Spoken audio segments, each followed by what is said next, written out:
عليكم ورحمة الله وبركاته. بسم الله الرحمن الرحيم. الحمد لله رب العالمين، والصلاة والسلام على أشرف الخلق وسيد المرسلين سيدنا محمد صلى الله عليه وعلى آله وصحبه أجمعين.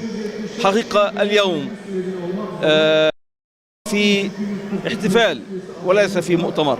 اليوم هو أول يوم من شهر محرم لعام 1446 هجرية. هذا عيد عند المسلمين، عيد العام الهجري.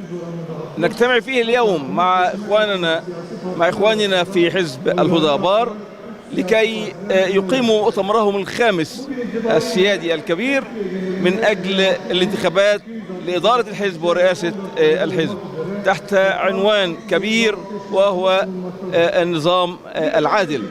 نحن نؤيدهم تماما في كلمة النظام العادل وفي عبارة النظام العادل، ونشاركهم تماما في كل همومهم حول الأمة الإسلامية بأكملها، الأمة التي تضم العرب والأكراد والترك وكل المسلمين في كل أنحاء العالم.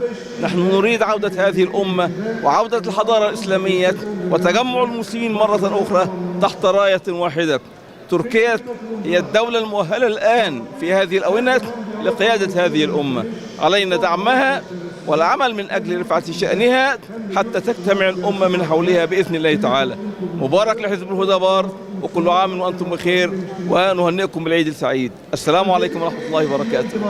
بسم الله والحمد لله والصلاة والسلام على رسول الله سيدنا محمد وعلى آله وصحبه وسلم تسليما كثيرا. الحقيقة نحن في جماعة الإخوان المسلمين نبارك لإخواننا في حزب هدى بار على هذه الانتخابات الداخلية والتي تعبر عن إرساء الديمقراطية في جمهورية تركيا وكذلك داخل الأحزاب باختلاف توجهاتها.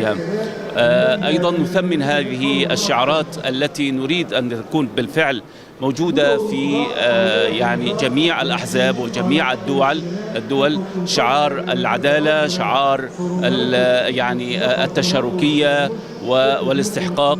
هذه الشعارات كلها نريد بالفعل أن تكون يعني على الأرض واقعا. كذلك نهنئ جميع إخواننا في الحزب.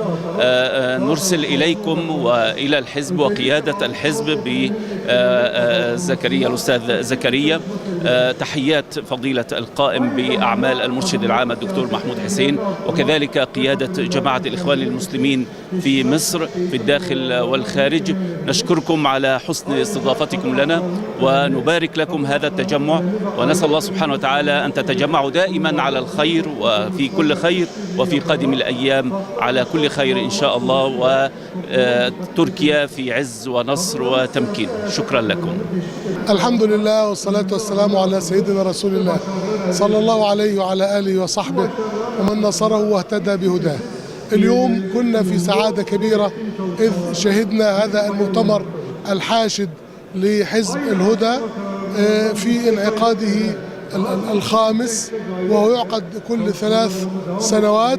وكان عنوان المؤتمر هذا المرة وفي هذا الانعقاد عبارة عن النظام العادل وتحقيق المساواة ووصول العدل والمساواة إلى كل الإنسانية. ورأينا اليوم في هذا المؤتمر، وإن كان مؤتمر يخص حزب الهدى وفيه انتخابات داخل حزب الهدى، إلا أنه كان مؤتمرا فلسطينيا بامتياز. كانت كلمة غزة وكلمة المجاهدين هي أكثر كلمة تكررت في هذا المؤتمر. فهذه الأمة أمة واحدة بعقيدة واحدة بقبلة واحدة، وبإذن الله تبارك وتعالى تتوالى انتصارات هذه الأمة، ويكون لحزب الهدى السهم المناسب الذي يتناسب مع تضحيات أحفاد صلاح الدين محرر فلسطين. السلام عليكم ورحمة الله.